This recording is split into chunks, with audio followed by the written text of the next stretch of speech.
Dear President Hamilton, I came across your CV while surfing the internet and was pleasantly surprised to learn that New York University, my alma mater, which awarded me the PhD in 1980, had hired as its president an educator whose origins lay in Old Blighty and whose scholarly and professional achievements were noteworthy and significant, Andrew D. Hamilton.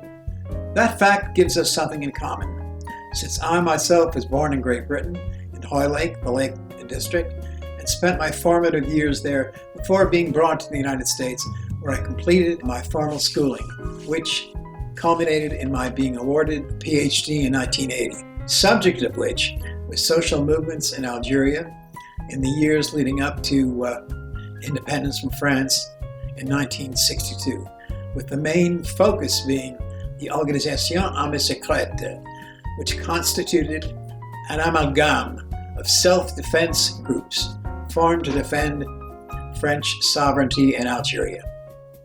My thorough primary research involved interviews with virtually all of the gunmen and spooks involved on either side of the barricades. I conducted my interviews in the inimitable chez eux, either in France, Alicante, Spain, in short, anywhere. Most of them had fled to following independence of Algeria in 1962.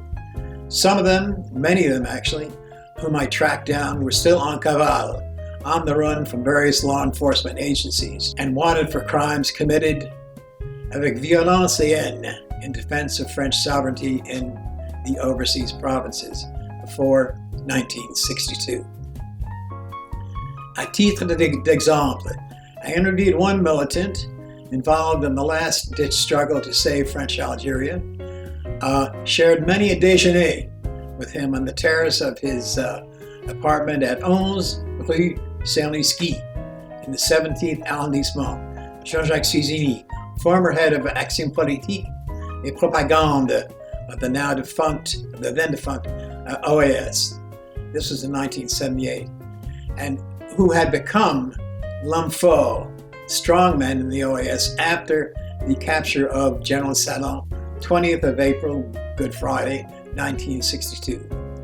After fleeing to Europe following independence of Algeria, Suzini engaged in several bank robberies and was accused also of involvement in the torture slaying of the trésorier, the treasurer of the OAS, Raymond Gorel, codenamed Cimetière, meaning scimitar, and who Suzini believed was holding back funds from him, the magot, which should have been distributed to him and others in the organization.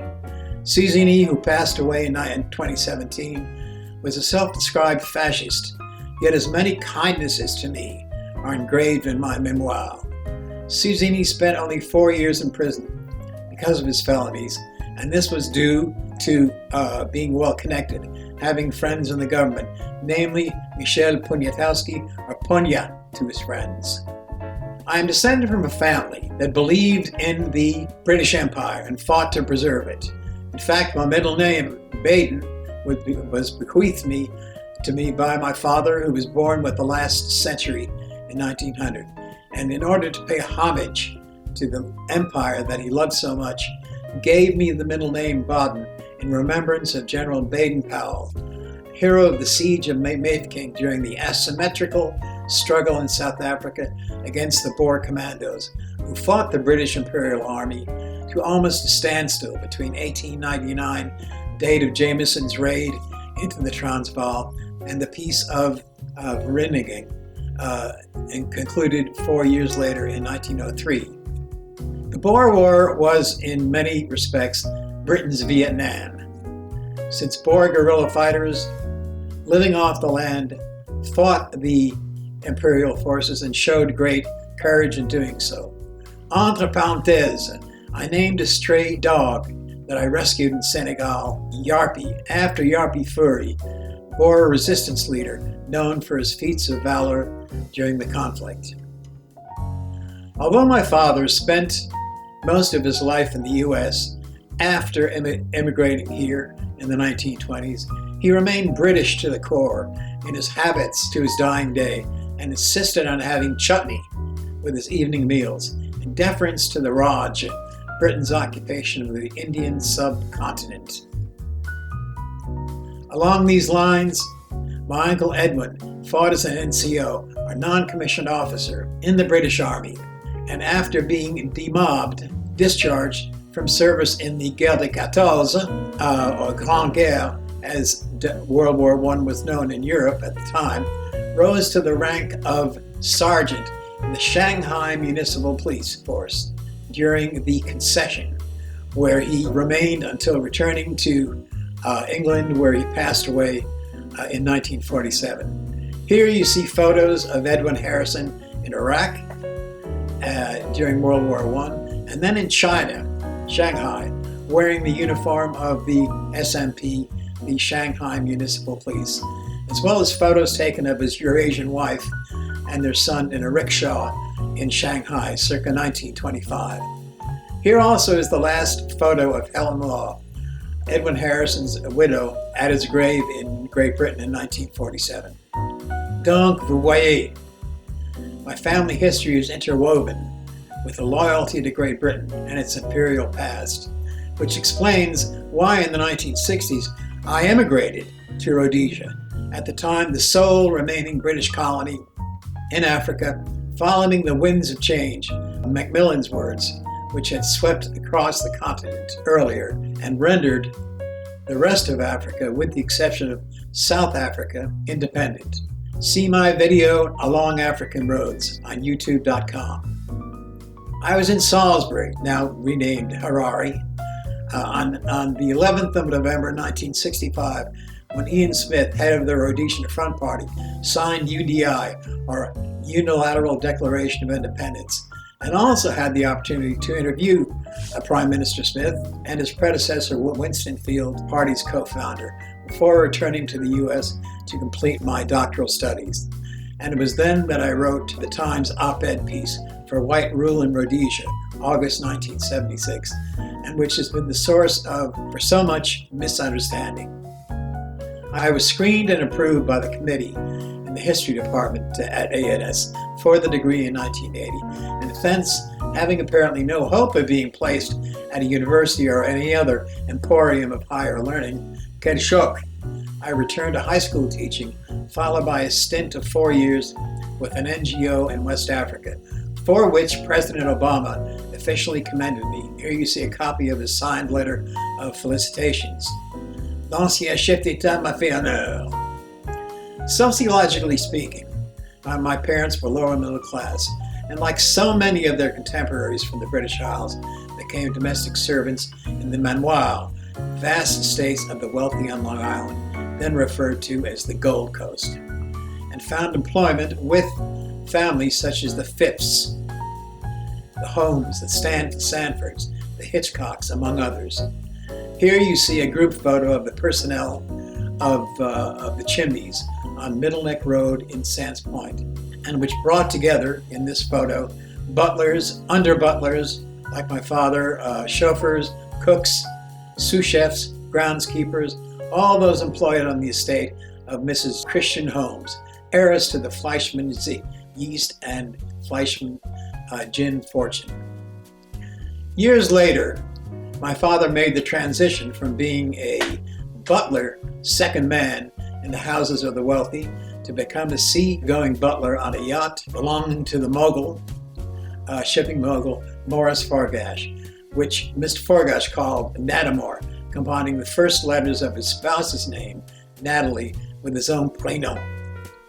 Fargash and his assistant, Frederick Melius, revolutionized maritime methods by introducing containerized shipping, which facilitated the unloading and reloading of cargo in record speed.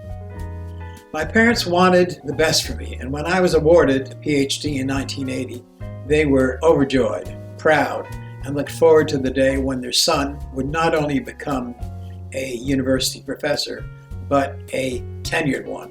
Hélas, espérance trahie. But that day never came, and they were crestfallen. What they were unaware of, and I as well, is that by the early 1980s, mœurs or mores, cultural mannerisms had changed. Identity politics entered the picture, which, combined with the notion of political correctness, made the challenge of getting placed at a university as a white conservative historian like myself, author of above-mentioned piece in the Times newspaper entitled "For White Rule in Rhodesia, an Uphill Struggle," akin to the myth of Sisyphus, who spent his life trying to push a boulder up a hill, only to see it roll down again from its own weight. What made the snub by my professors at NYU all the more galling, humiliating, is that while still matriculated, while still enrolled, I made a total of 4 trips abroad, 2 to countries south of the Sahara and 2 to France and Algeria, since originally I had intended to write my dissertation on centrifugal forces in the former Belgian Congo after independence in 1960, namely the secession of the copper-rich state of Katanga under Moïse Tshombe. But I then reconsidered, revient toujours à ses premiers amours, and made the decision to focus on social movements in Algeria preceding independence in 1962. But these tournées, for which I fully paid, also had another motive: to show the committee the depth of my commitment to my field of expertise.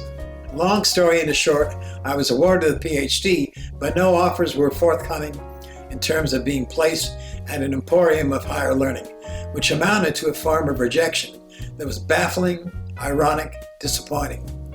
Other candidates for the PhD, almost all of whom did not, in my view, have the same depth of foreign experience or language skills as ABH, were readily placed. Yet Alexander Harrison, to employ the metaphor, was left twisting in the wind.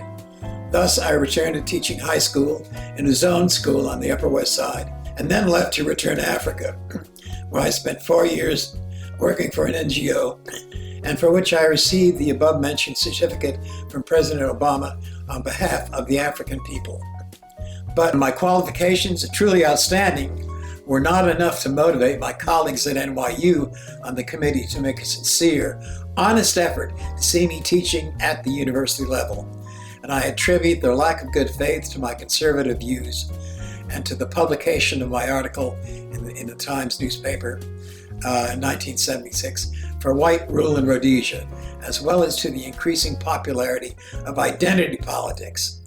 I am convinced that were I to fall into the category of victim, were I a person of color, my frequent complaints about being ignored, passed over, would have been taken more seriously.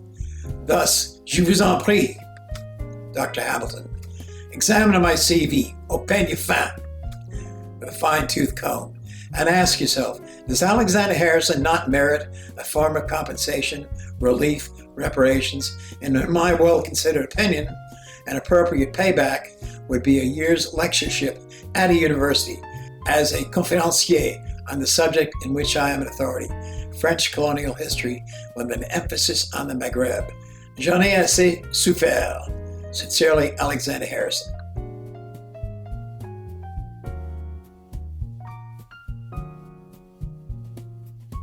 In conclusion, allow me to point out, Dr. Hamilton, that I have always adopted as my credo the notion that, in the idiom of Rabelais, la gentillesse ne doit jamais être au sens unique, et qu'un service en vaut un autre. Or in plain old Anglo-Saxon English, one favor deserves another in return.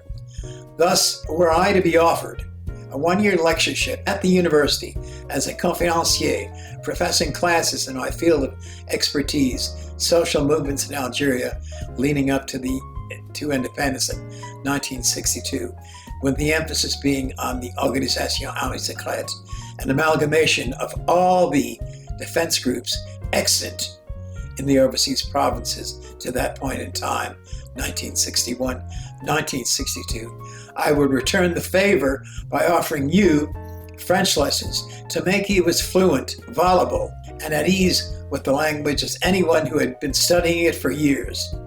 A common misconception is that with the Norman conquest in 1066, all of England began to adopt French as their lingua franca. But in fact, French was spoken mainly by the aristocracy and the law courts. But the common folk, the hoi polloi, spoke a form of vulgar English, accentuated by the introduction of Middle English as seen in Chaucer's Canterbury Tales, which made its appearance in the latter part of the 14th century, circa 1387. But throughout the centuries, even up to the 20th century, it was considered de rigueur for graduates of British public-private schools, such as Eton, Winchester, to have learned French to be able to speak, read, and write it before going on to university.